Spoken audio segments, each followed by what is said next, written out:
Fox News contributor and National Review Institute fellow, has been on the ground for several weeks covering these stories, and he joins me now from Tel Aviv. Douglas, it's really, we all, I think, followed Mia's story, and there are so many of these stories, but to see her, and you talk about these hostages, when you see images of them in the transport vehicles, they all look aged by what they have been through, Douglas.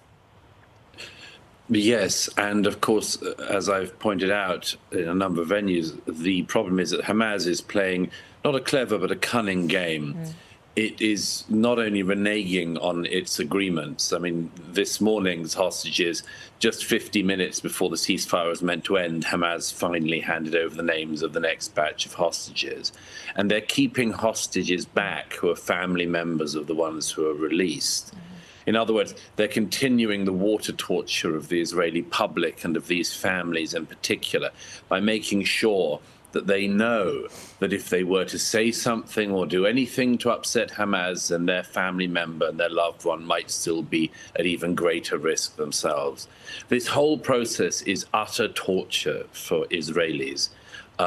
In the immediate aftermath of the 7th of October, many people just assumed that everyone who'd gone into Gaza would be dead, you know, that it was worse than death.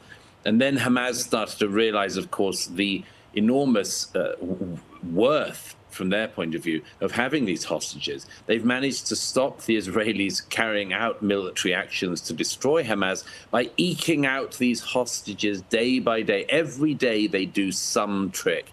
Every day they do something to further disappoint the families.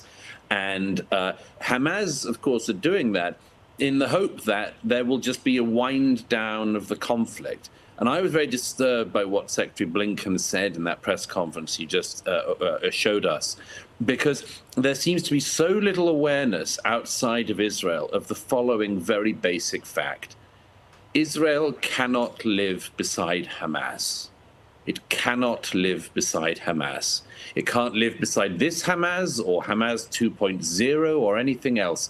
No leftist Israeli believes that they can live beside Hamas.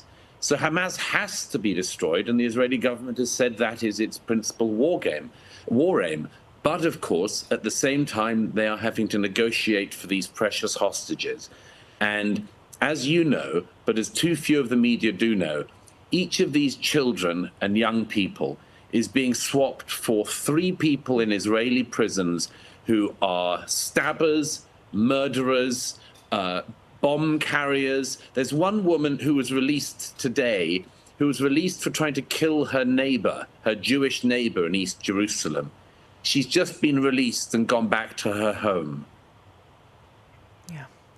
And that's obviously terrifying for the people who live in those areas and understand the threat that these people have posed, some of them, probably most of them, to these communities. And you're right. Cunning, I think, is a good word for the way they're carrying this out. They know exactly what they were doing when they took 240 people. They've got a lot to work with here, and a lot of people, as you say, who are the other half of families and couples who have been released. So this story is far, far from over. And Douglas, your coverage has been excellent. We thank you very much for covering it for us on the front lines. Good to see you, Douglas.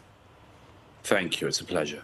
Hey, everyone. I'm Emily Campagno. Catch me and my co-hosts Harris Faulkner and Kaylee McEnany on Outnumbered every weekday at 12 p.m. Eastern, or set your DVR. Also, don't forget to subscribe to the Fox News YouTube page for daily highlights.